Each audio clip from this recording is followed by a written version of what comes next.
Hello everyone, welcome to Practical C++ Programming. My name is Zach, and in this tutorial we will be discussing file input. Now, as with file output, the first thing we need to do is include the right library.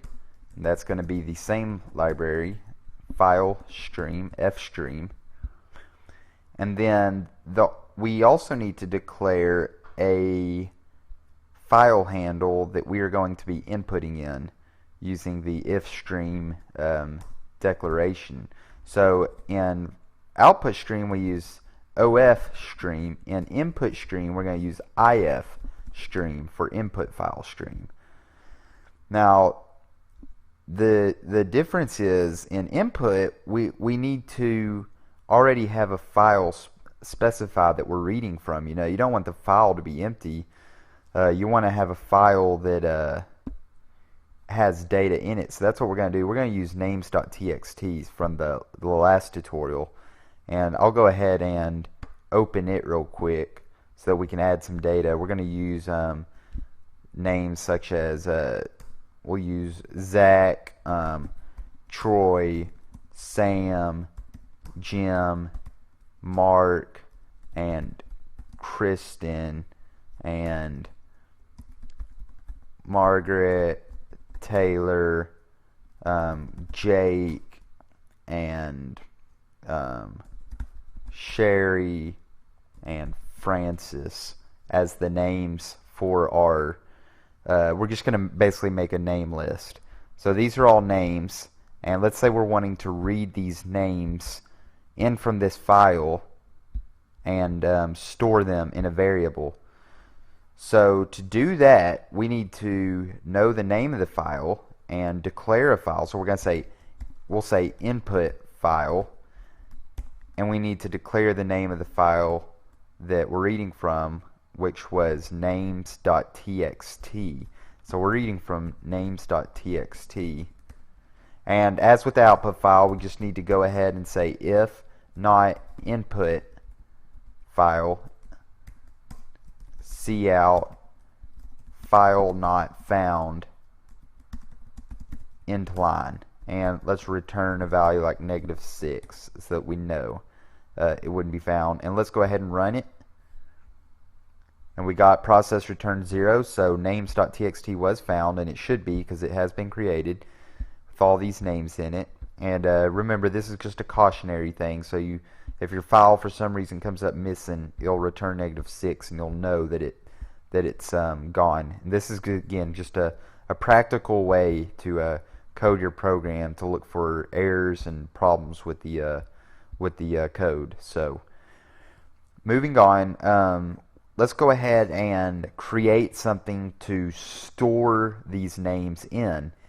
And if you want to think about the things that we've gone over, probably the perfect thing that we could use is a data structure such as an array, and we can just make one variable, one array, and then store all the names in that array. And so to do that, what we'll do is we'll say one thing about an array is that you could have an unknown number of names here. And obviously, if that was the case, you would probably want to use a different data structure. But since this is a beginner's course, we're going to go ahead and use an array, and we're going to assume that we know how many names are in the file.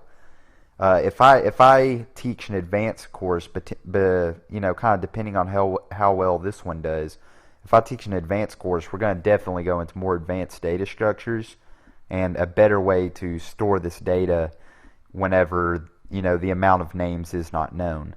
But like I said, for now we're going to go ahead and assume that we know how many names are going to be on this list. So let's count them up. It's 1, 2, 3, 4, 5, 6, 7, 8, 9, 10, 11. So there's 11 names. So let's go ahead and declare a constant value, constant int size equals 11, and we'll use that for the size of our list. Okay. And then let's go ahead and make an array. Like I said, I like to do, it's kind of a convention to declare your arrays at the beginning of the function. So that's what we're going to do. We're going to declare the array, and it's going to hold string values because these are all string values, alphanumeric, multiple character values. So we're going to use a string, and we'll say names list. We're going to hold size for the value, and we're just going to declare it just like that. As actually, I think the better way to do that would say equal, and then brackets, and then just do that, just like that. And if we run that, that should not give us an error, and it doesn't. And the reason why is because code blocks in most IDEs will see this as, instead of having to basically do empty strings 11 times to declare this array, if you just put one empty string in there, code blocks goes ahead and assumes to set all the default values to this, an empty string, which is what we want. We want the strings to start out empty so that we can put new ones in their place later. So that's basically, we're initializing this array to a bunch of empty string values. That being said, let's go ahead and get to where we can read in these these file names. And to do that, the best way to do it is with a pre-read and a post-read within a while loop. And you can play with this you want and kind of figure out the best way that you see fit, but when you do it with this while loop, you're going to realize that the pre-read and post-read is actually the best way to go about it, because oftentimes if you don't use a pre-read and if you don't do a post-read, you're going to figure out that either you're going to read the last name twice or you won't read the first name at all. And so that's why I like to use this strategy to read from text files. And I'll show you exactly what I mean in a second. So beginning with the pre-read, this is going to be the pre-read, and we'll go ahead and comment that. We'll say pre-read. And if you didn't know, I know we haven't discussed this yet in any of the other tutorials, to comment code, you just use double backslash, and that will comment code. So if I write double backslash, I can write whatever I want, and it won't affect the code at this point. So to kind of keep track of what you're doing, it might be a good idea to actually comment your code, especially when you get to pre-reads and post-reads, because it'll make it easier to read when you go back and look at it.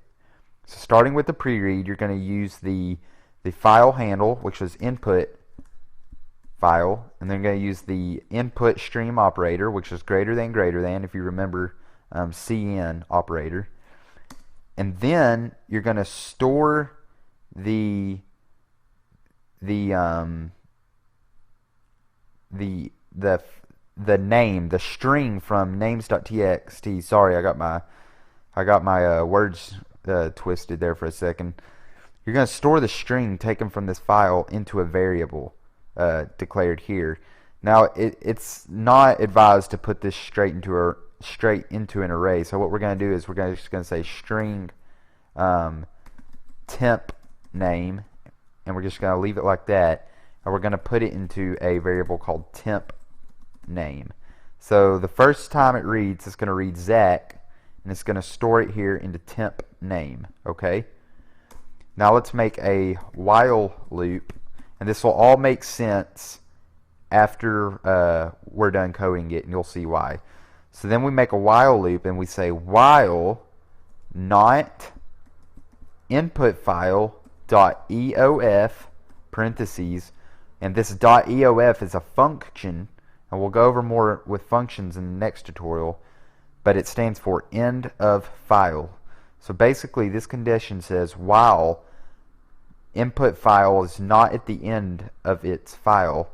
So basically when it reads through, the cursor starts here, and as we read through it, the cursor is going to move like this all the way down through this file as this while loop continues until the cursor gets to here at the end of Francis, and that's considered an end of file because there's no more text in this file. And as long as it's not at the end of the file, this while loop is going to keep looping. So that's why I like to use for my loop. And while it's not at the end of file, go ahead and enter a few times, comment post read, and we're going to say do the same thing as the pre-read, just temp name. And this right here, this pre-read, this post-read, and this while loop is your basic setup for file input. And I know right now you're saying that is really complicated, it doesn't make sense, but this is the best way to receive input from a file. And you'll see why. I want you to play with it and see if you can figure out a better way to do it. But I think once you play with it for a while, you're going to realize that this is definitely the cleanest way to receive receive text from an input file. So let's go ahead and continue on. And you always want the post read to be the last thing in your while loop, and your pre-read to be the first thing, or the last thing before your while loop. So you never want anything in between your while loop, like right here, and your pre-read, and you never want anything in between your post-read and the end of your while loop right here. And that's just a golden rule for file input. So, but anything that you want to do, you know, data processing wise, can go in between here, and that's exactly what we're going to do. So we're basically going to say input, or we're going to say, how about this? The name was names list, so we'll say names list. And let's go ahead and declare an integer value. So we'll say int index equals 0. We're going to say names list index, so it's going to start at the first value in names list equals temp name, and then we'll say index plus plus. And what that's going to do is it's going to go through each name in this file. It's going to start with Zach, and it's going to start at index 0, go to the first index in names list, and it's going to store Zach because Zach is being held in temp name. And then it's going to add 1 to index. It's going to do the post read. It's going to go back up to the top of this while loop, and it's going to put the next name on the list, Troy, into our array. And if you don't believe me, we're going to hit run. You'll get no errors and nothing happened.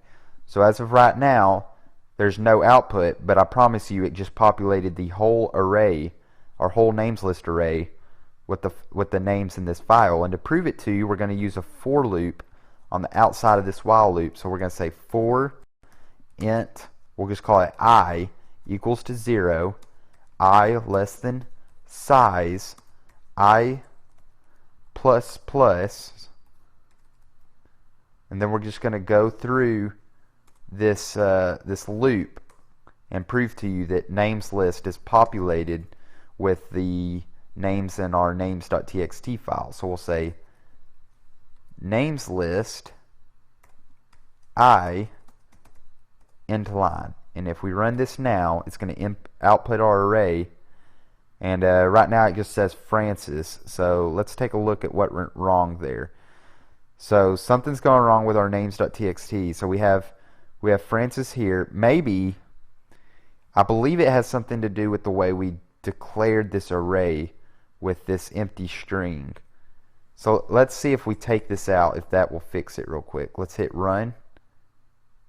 And it still says Francis. So we're having an issue with our